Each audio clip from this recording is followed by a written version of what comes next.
welcome to the Gaia update for the new moon in Gemini on June 13th. So this new moon is happening at 22 degrees, 44 minutes of Gemini. Some pretty powerful numbers, 22 being a master number, a builder number coming from 11, and then 22 leading up to 44. And 4 is like 4 walls on a building, and talking about bringing in new energies into stability. Now, Gemini is not necessarily represents stability.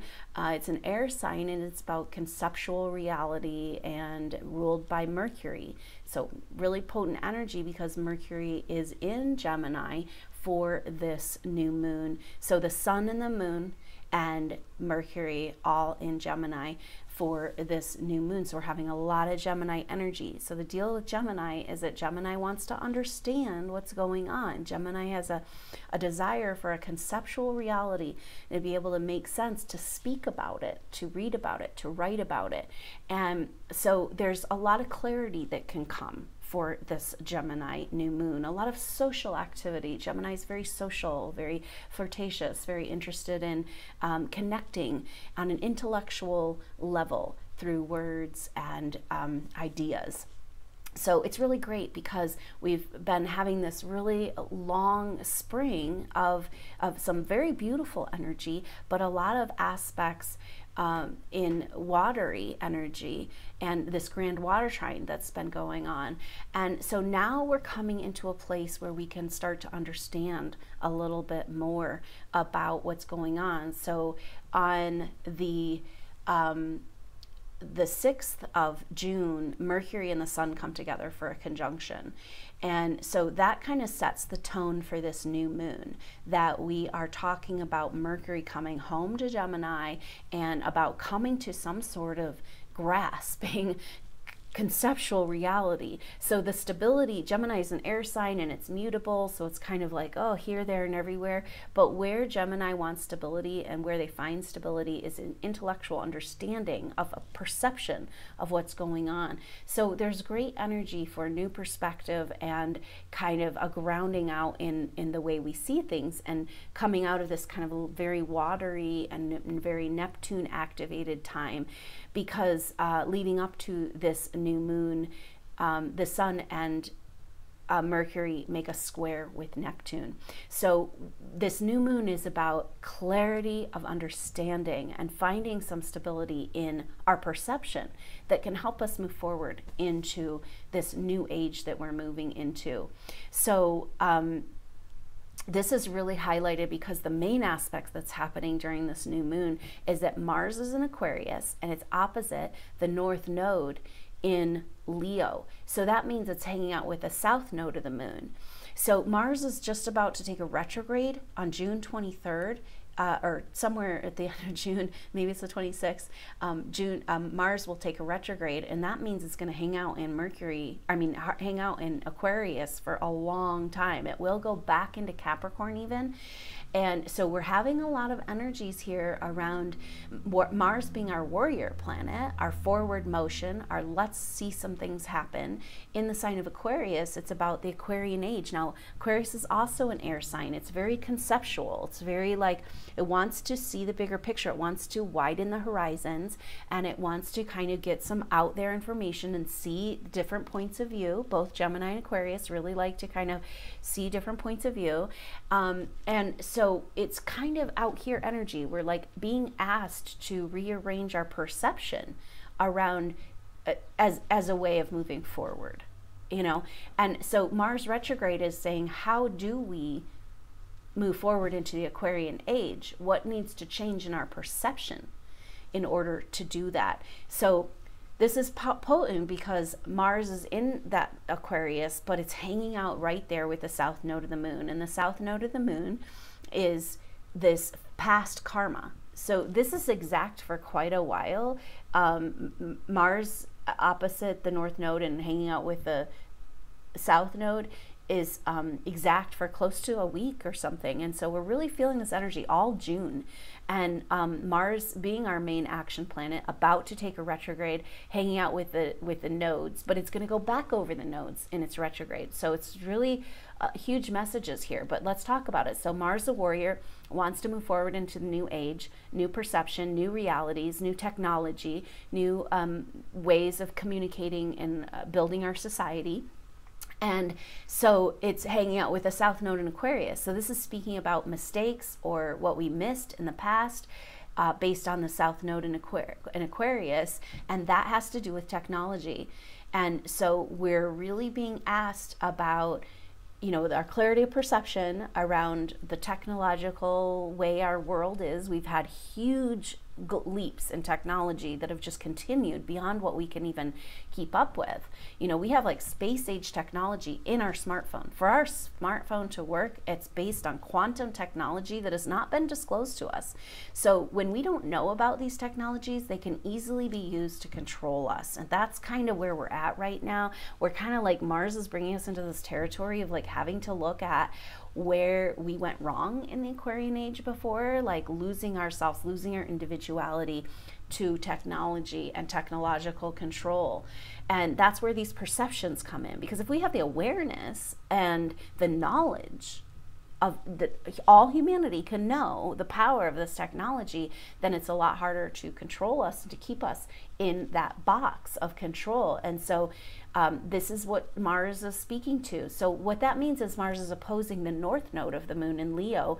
And so the North Node in Leo is about our individual expression and about our freedom of being who we really are, and creativity and joy. And Leo represents the child. It's about like coming back into a true experience of living and what it feels to really live. And so the answer to our movement forward in this Aquarian age, and to the pain of the past or the mistakes of the past around the technological age of our time, the solution right now that's being shown to us is that our individual expression, claiming joy, claiming our right to have an experience of really living, of consciousness in a body, not just being a robot and going along with the bigger agenda of what the artificial intelligent energies are, where they're going, but being like, no, I'm gonna shine my light. I'm gonna grab a hold of this creative expression. The creative expression and creative experience is a solo activity that's very individual. And then of course it's great to share it with the world, but it's really a solo experience, and it's like takes you into a whole different energy, and that is the medicine of our time. And so to make the most of this next kind of 5 months of the North Node in Leo, it's kind of like grabbing a hold of this childlike joy and this creative expression, and understanding that that's the medicine that's going to get us into our next chapter. And so Mars is opposing that North Node and saying, what's in the way? What's in the way of our individual creative expression? And that's interesting that Mars goes back into Capricorn during the retrograde, because Capricorn is kind of about laws and rules and the way that we're done things, and belief systems and conformity. And so we're kind of looking at how do we break free from, you know, any agendas and be who we really want to be, humanity. And that's through our individual creative expression as our way forward. So really potent messages right now going on. And with that Gemini energy, it's about our perception, our understanding, and being able to find some stability in what's happening in the world and in our own psyche, and all these changes that are happening in our individual life. Kind of find some stability in our perception to help us move through these changes, you know, into this new age. And so this Gemini moon is very important.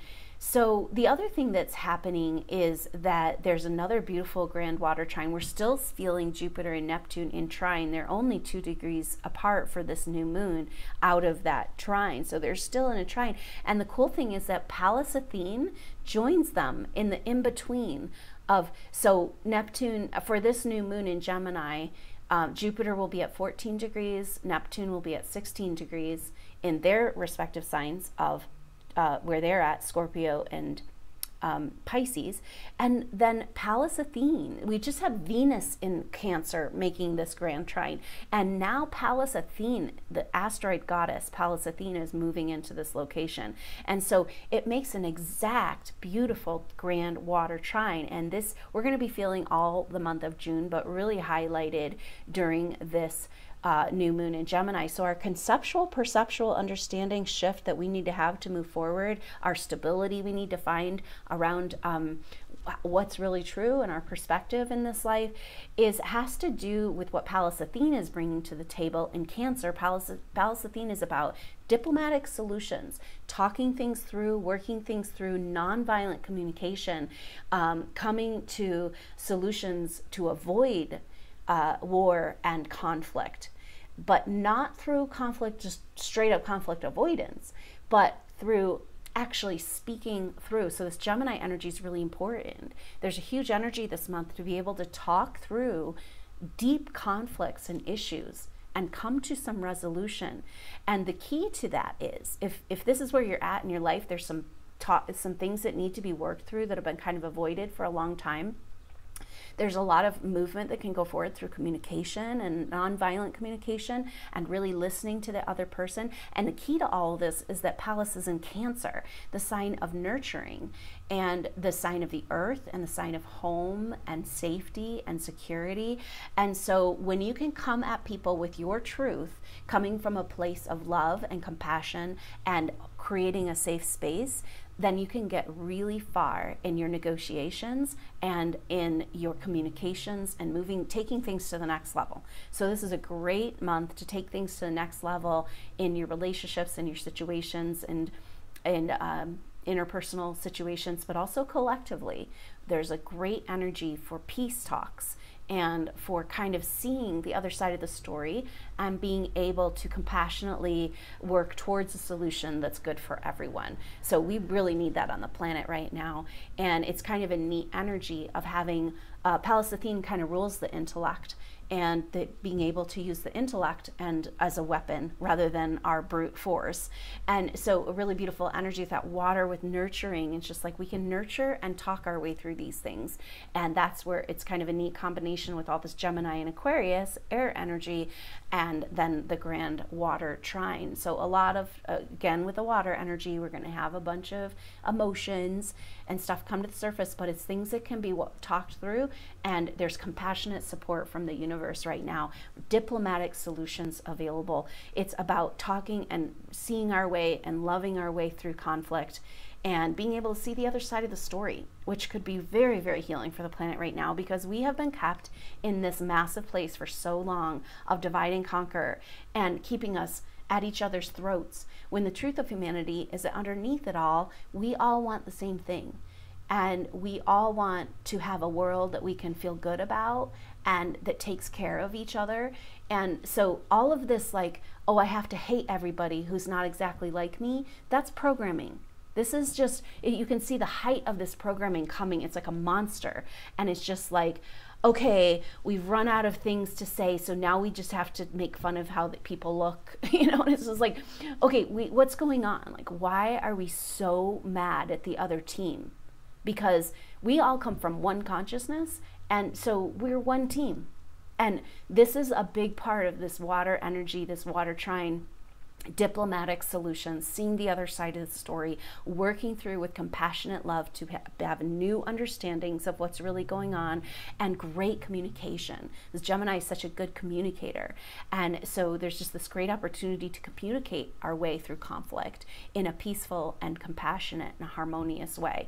So that's a really great combination of that air and water energy. So the interesting thing that's going on for this new moon is that Venus, who's still in Cancer, but will be moving into Leo, is has an opposition with Pluto, and that happens in the kind of the first week of the month. And then by the time the new moon happens, it's coming up, getting closer to a square with Uranus. So first of all, Venus comes into an opposition with Pluto, and then after the new moon, that's before the new moon, and then after the new moon comes into a square with Uranus. And so this is huge messages the universe is telling us about this Pluto-Uranus square. For this Gemini new moon with this Grand Water Trine and all these diplomatic solutions, and Venus going from Cancer to Leo, first making an opposition, highlighting this Pluto-Uranus square energy that it's about breaking down the structure of our world and rebuilding into a better way that's going to suit all of us.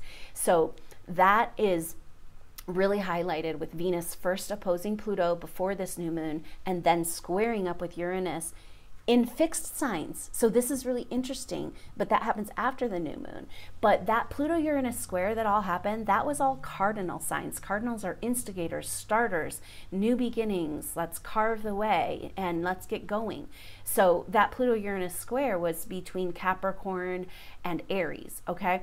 Now we're having, when Venus comes into this square, it'll be the first of this kind of Uranus Pluto energy square, but highlighted in the fixed signs, because now Uranus has moved into Taurus. So the fixed signs are about finding stability and about finishing projects and about grounding out and balancing and finding this more stable base. So this is really cool because Venus is going to be in Leo, squaring up at the very early degrees, because, you know, Uranus has just moved in. I think it'll be at 1 degree here into Taurus.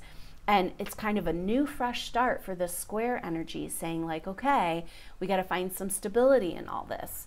We're going through this massive shift of ages and shit's falling apart everywhere, but there is a stability available. And this month and this new moon, the stability is available through ability to change our perceptions, see the other side of the story, and communicate through conflict and difficulty.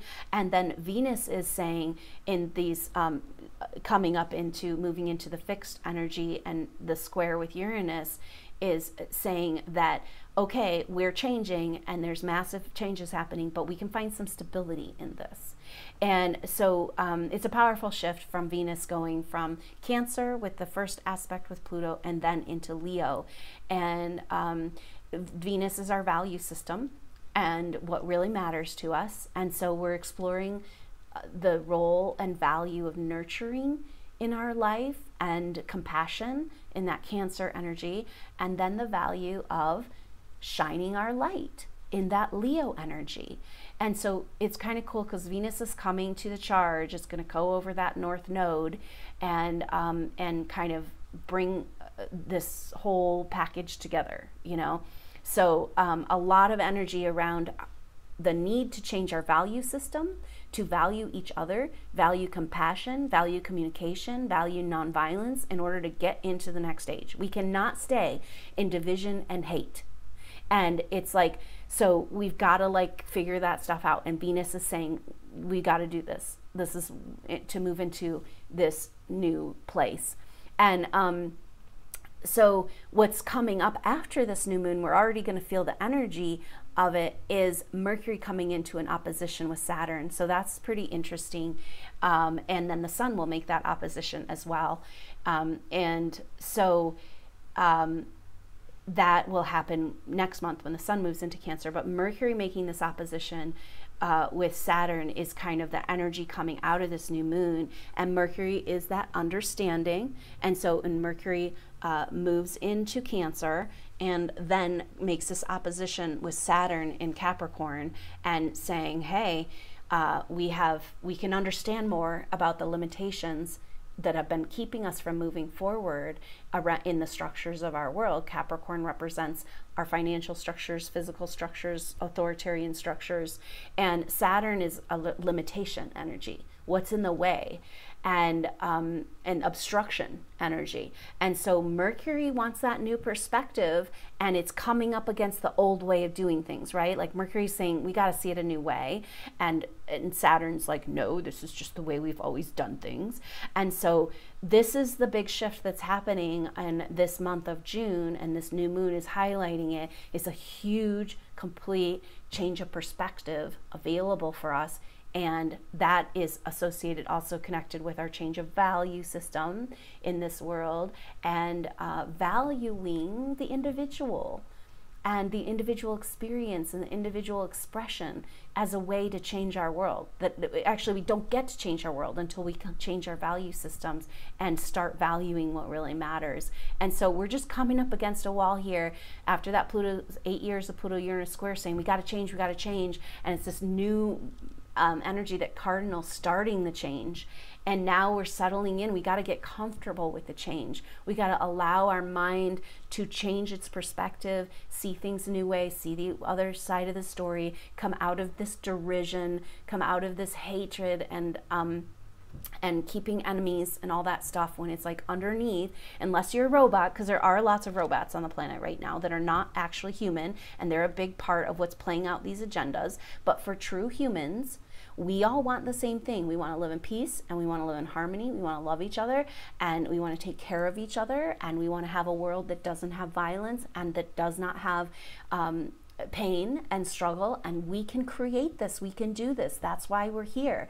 And the sun and the energy of all of the whole cosmos is helping us right now, giving us our activation, and we're moving into these new levels of consciousness. But it's going to take some radical shifting. So the radical shifting has been in the collective consciousness, and now it's happening in our own psyche, and it has to happen in our physical world. Gradually that will be coming. And so we're kind of settling in to this next part of this massively shifting reality, and getting comfortable by allowing ourselves to find some stability and being able to adjust our perception. And that's the message of this Gemini new moon. So I hope you can join me for this live activation. It's going to be an awesome time to quiet the mind and make the most of what the universe is setting up for us right now, and to allow the information to come in and the clarity to come in, and find this peace of mind in our ability to shift our mind and know that it's all going to be okay. And that's a lot of the messages, like settling into this next chapter of big change on the planet. And so some timeline adjustment energy, and definitely quieting our mind to be able to hear the messages that want to come through to us right now. The cosmos is speaking big about this next chapter of huge changes, and settling into these changes and finding comfort and grounding out as we let the world around us come into a healthier place. And so you're a part of that. And thank you for being here on the planet and breathing and doing what you're doing just by being you and being alive, because you're holding space and holding this, anchoring in this consciousness shift. And it's really, really important. And so thank you so much for being here. And I look forward to sharing that energy with you and being a part of this powerful shifting time on that Gemini new moon. The activation is going to happen. The new moon is Wednesday the 13th. The activation is going to be the 24 hours before, at 1 o'clock p.m. on Tuesday, June 12th in Mountain Standard Time. And so 1 o'clock p.m. on Tuesday the 12th, and that would be noon on the West Coast, and that would be 3 o'clock on the East Coast. So I hope you can join me for that live activation. It's $10, and we're going to sit together, talk through these energies, create this sacred space for ourselves, and then go into a guided meditation where we can really receive, really tap in, ground out, and make the most of these energies and all these powerful messages coming from the stars right now. So I look forward to seeing you then. Until next time, I'm Adrienne Elise. Namaste.